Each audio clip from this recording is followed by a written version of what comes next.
Hey friends, family, and everybody else. So today I'm super excited because I just got some of the new PlayStation 5 accessories, and so I'm really excited to get these things open and test them out a little bit. Unfortunately, I don't have a PlayStation 5 yet. I gotta wait a couple weeks for that. But I'm excited just to get these things open and try them out and do a little quick unboxing. So for today I have the PlayStation 5 controller itself. I got the new PlayStation 5 camera.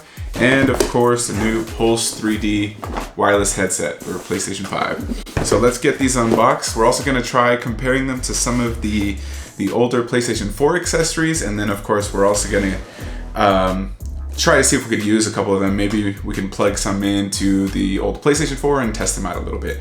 I know the controller, we won't be able to do that, but we could get that hooked up to a tablet or something and test it with a Call of Duty or something like that. So yeah, let's get these things unboxed and try them out. All right, we're gonna start with the most interesting piece, which is of course the new, I want to say DualShock 5, but it's the new DualSense controller. So I've been pretty excited to get my hands on one of these things. I've already seen a lot of people online with them, and so I'm glad to finally be able to get mine. And I kind of like that they actually came out with it, you know, a couple of weeks before the console did. It's kind of nice to be able to get my hands on it and kind of get the feel for it. So, okay, there we go. Get this thing open. All right, and so here we have it. Whoa, there we go. The new PlayStation 5 controller. Yeah, it feels nice. It definitely feels bigger than the previous controllers, but it does feel nice. I feel like the buttons are very clicky, especially you know, the D-pad and square, triangle, circle buttons. Those are all very nice. Triggers too. Touchpad feels about the same as the old ones. I'm actually gonna grab. Let's see. So here we got the old PlayStation controller, also in white. I mean, right next to each other, especially when you got the same colors, you could just see how different they look. This thing definitely looks futuristic. It's pretty sweet. All right, so there we got the PlayStation 4 and PlayStation 5 controller next to each other. Let's go ahead and get the camera unboxed next. So here we got the new PlayStation 5 camera. It's gonna be great for those who are gonna be doing capturing or maybe even streaming live. I actually do use the old PlayStation 4 one to stream live. It's not great quality, but it does work pretty well, especially if you're using Twitch or YouTube. But let's get this thing open and we'll compare it to the old one too. All right, I'm not even trying to cut these boxes open nicely. I'm just tearing right through it. Get this one open. Alright. Okay. So there we have the camera and a bunch of paperwork we're never going to look at. So let's go ahead and get the camera out of the plastic.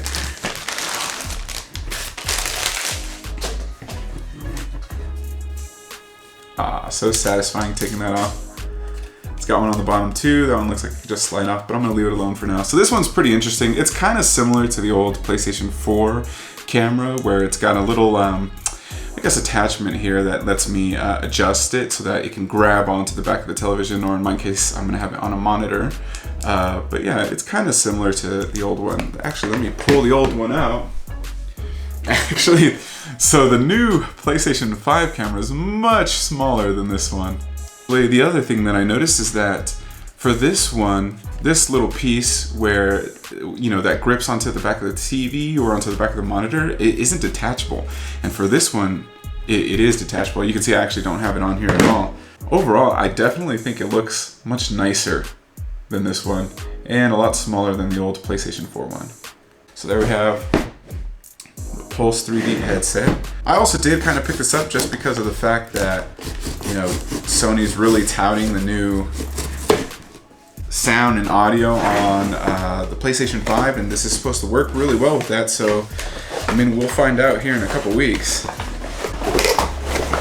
The struggle is real. Oh my goodness. So there we go.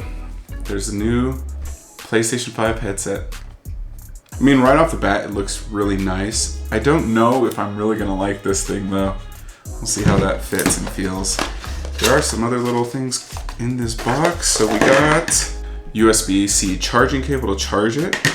We also have the dongle to connect wirelessly to the PlayStation itself, and then it looks like a little audio cable too to connect directly to the remote. So that's pretty cool. So let's try testing these out and doing some comparisons.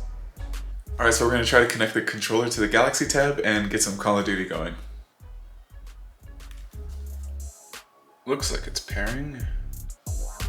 Oh yeah, look at that, it's working. All right, so I've messed around with the settings a bit and I still can't get it to shoot. It's just spinning around like that, not touching anything. I can't control the game.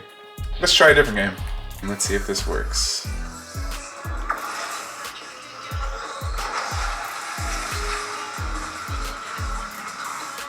Oh yep, it's working.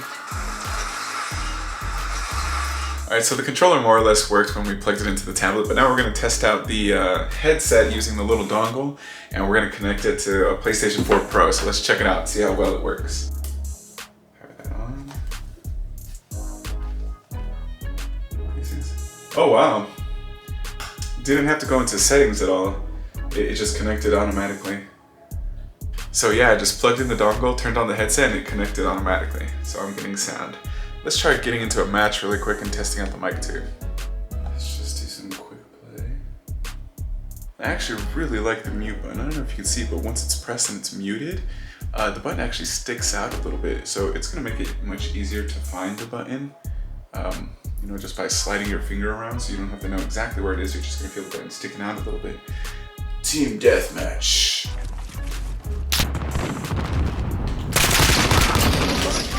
Nice, cabrón, ya cayeron 20 güeyes.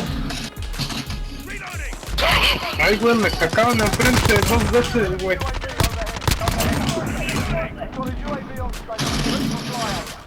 Alright, on a little roll to the UAV. Nice. Oh my god, my aim is so off right now. Alright, so far from what I can tell, it sounds pretty good, but it'll be interesting. I mean, of course, it's supposed to sound better once we have the PlayStation 5 connected to it, but not bad. So after using the PlayStation 5 controller for the last couple hours, there are a couple things that I noticed right away. First off is that it feels very familiar. I know it looks really different and very futuristic, which is really nice, but it feels very comfortable and just familiar, especially if you've used the PlayStation 4 controllers a lot. This is gonna make you feel right at home.